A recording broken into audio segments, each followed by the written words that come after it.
Sa panahon natin ngayon, marami na nagkakatrabaho at nagkakaroon ng pamilya. Pero, totoo nga ba ang sinasabi nilang sakripisyo sa trabaho kahit mababa ang sahod? Simula noong early 2000s, nagsimula ang problema ng minimum wage. Marami ang naghihirap kasi pataas ng pataas ang bilihin ngayong dekada.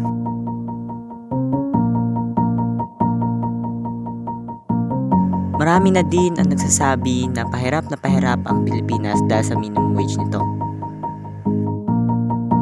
At dahil nga doon, napipilitan mag-ibang bansa ang mga Pinoy. Dito maraming Pilipino ang sinasacrifice ang sarili nila upang magtrabaho sa ibang bansa. Dahil sa ibang bansa mataas ang sahod compare sa Pilipinas. Kaya maraming Pilipino ang naninirahan na nagtatrabaho sa Pilipinas upang mataguyod ang kanilang pamilya. Pero may mga ibang Pilipino ang nananatili sa Pilipinas at gusto makasama ang pamilya nila kahit mababa ang sahod.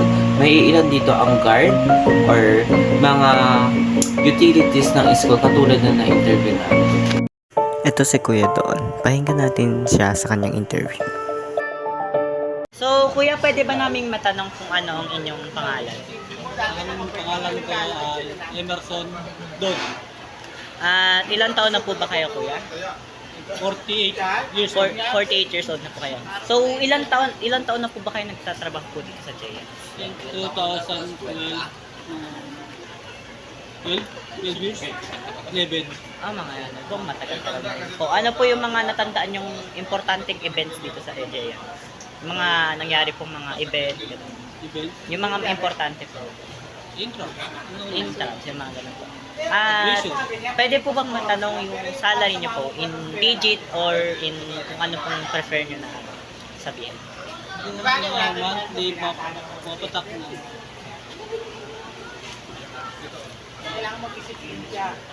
10? 10, Monthly. 11 po. So, yun lang po ang average nyo na ano po. So, bali po, sa inyo po, yun po ba ay mataas or mababa? Para sa alit yun, kung tutusin. So, kayo po ay, di ba po pamilyado na po dito? Maybe. Hindi pa po kayo pamilyado? Wala pa po kayong pamilya? Walang asawa. Wala rin. Anak. Wala rin. Baka meron kayo dyan.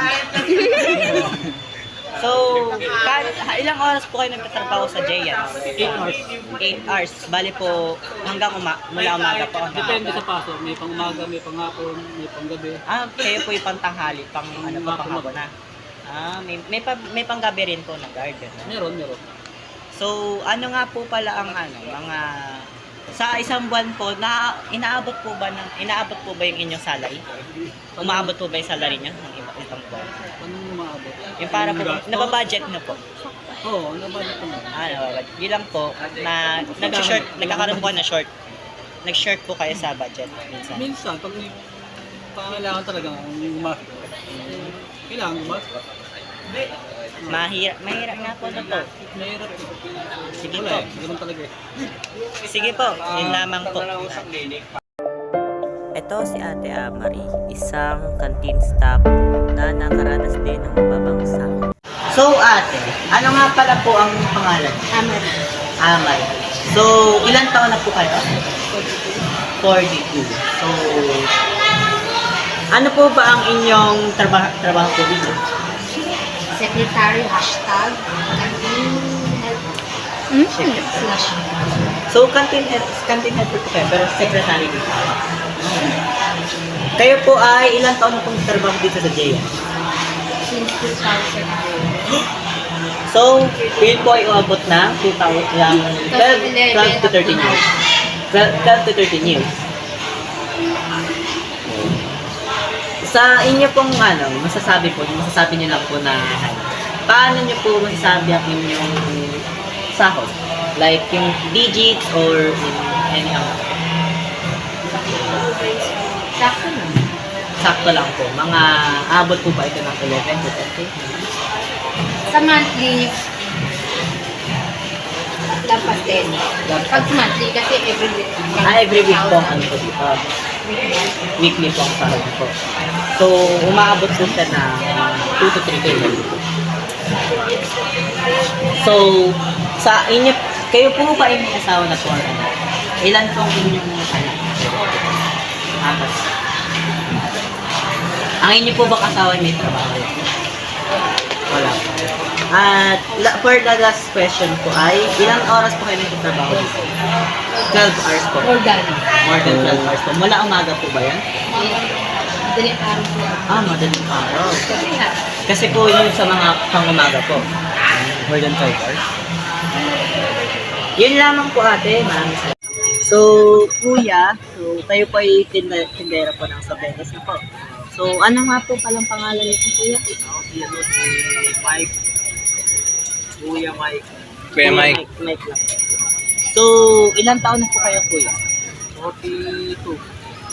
40 na po kayo. Siguro po matagal na rin po kayong tindera po ng Sorbetes. Alam na. Siguro hindi lang 21 years. 21 years. Siguro nga po. Napagkatagal na nga po. So, kung sa isang araw po, magkano po ang kinikita niyo? Kung gusto niyo po, pwede po natin i-digit or kung Depende hindi sa ano yun. Depende sa panahon. Depende sa ano. Tao. Iba-iba. Hindi pre-parehas. Hindi siya. Hindi siya So- fix. Talaga yung kita. So, ano po, para po sa inyo, mababa po ba yan? Merong mababa. Kung inabot ka ng ulan, mababa talaga. Ang mataas naman, minsan, talagang natin ko wala na. Okay, ano? Mga, ano ba, market na kayo. Opo. So, may pamilya na po ba kayo kuya? Meron. Ilan po kayo sa pamilya? Ang anak ko, may di ba kami na, kasama ko sa Mahirap po ba ang sitwasyon niyo kapag po talagang kailangan po na tumastos? Okay na po. Okay naman. Hindi naman ganun kaya. Hindi naman ganun kahirap. Hindi kailangan kahit yung sinasabing mahirap, hindi ka pursige. Kailangan sa bawat. So kung ano po, kung may masasabi po kayo tungkol po sa mababang pasahod sa Pinas, ano po yung masasabi niyo? Kasi nagtrabaho din ako dati sa pabrika. Opo. Hirap talaga kasi nga, yung kita mo, nakafix na yun sa isang linggo, isang Pilipinas. Yung panggastos mo araw-araw, kita mo, di mo makatansya kung paano gagastusin sa araw. Yung kita mo, fix na yun eh. Di ba na, mag-overtime ka. Dito kasi, wala kita hindi na, sabi, anak fly mo kung ano, kumari. Sipan ka, hindi mo ba-banting ka. Dito kasi, sa pizza doon, nag-iikot ko, ito ngayon, nag-steady na ako dahil nasa Bulacan. Pero kung nandun ko sa Tersada, nag-iikot ako. Okay po. Ayun lamang po kuya, maraming salamat. Maraming salamat. Salamat po. Ayon sa GMA News article, 52% ng Pinoy Gen Z mas gustong magtrabaho sa ibang bansa ayon sa isang pag-aaral. Ang ilang Gen Z ay nagsasabi na better pay na trabaho dahil sa patuloy ng pagtaas ng presyo ng mga bilihin at hindi pagtaas ng sahod. Sabi pa ng Ladik, dahil dito ay mas gusto ng mga kabataan na magtrabaho sa ibang bansa compare sa Pilipinas dahil nga mas mapapaganda ang buhay nila kaysa dito dahil sa lumalaking problema ng babang pasahod. Ngayon, madami na ang talaga nagtatrabaho, nagkakaroon ng sahod at nagkakaroon na ng pamilya. Pero sakripisyo pa rin ang ginagawa nila. Iba nagkakaroon ng trabaho sa ibang bansa, iba naman ay nagsasakripisyo na lang. Kaya nga gawin natin to para sa atin at sa atin para umunlad ang Pinas.